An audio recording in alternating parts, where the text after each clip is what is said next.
Hey, Dr. Berg here. We're going to give you a tip for the lazy procrastinator. If you feel like you're a lazy procrastinator, just realize you're not really a procrastinator. You're either tired and you feel like you're a lazy procrastinator because you don't have the energy, or you don't see the results.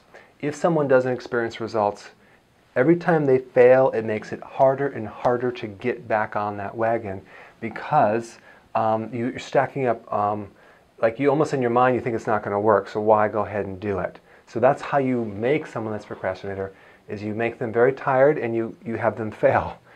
So let's talk about fatigue first. How do we increase the energy? Number one, we need to make sure the sleep is corrected, because fatigue is a symptom of four things. One is a lack of quality sleep. Number two, it could be your thyroid, but typically it's not really the thyroid. If you watch some of my thyroid videos, it's usually the liver and gallbladder, you need more bile, or it's high estrogen, because the liver converts the thyroid hormones, and then the estrogen can block the thyroid hormones. So this hypothyroid, which could cause the fatigue, could be coming from those deeper issues. Okay, allergies, food allergies.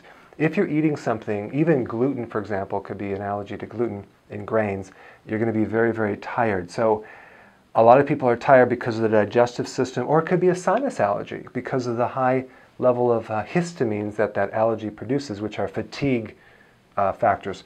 And then blood sugars. When the blood sugars drop down too low because you're eating too much sugar or orange juice, you're going to have a blood sugar fatigue. High sugar creates brain fatigue and brain fog.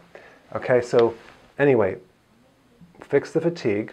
Now, to get results, there's three things that I always make sure that the person's doing as a tip.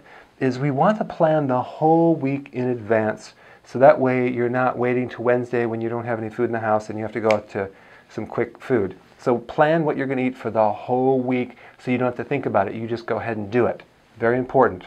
Number two, 7 cups of vegetable a day. I already know the majority of people, probably if they're lucky, only do 2 or 3 cups. Why do you do 7? Because our bodies need about 4,700 milligrams of potassium every single day, and this would be about 7 to 10 cups. If you have less potassium, you're going to have a lot of issues with cravings for sweets, blood sugar issues, and fatigue. So we need those vegetables to get the nutrients to help heal the system. Lastly, this is one of my things. When I was probably early 20s, I had a blood sugar problem. Of course, I was having carbohydrates for breakfast.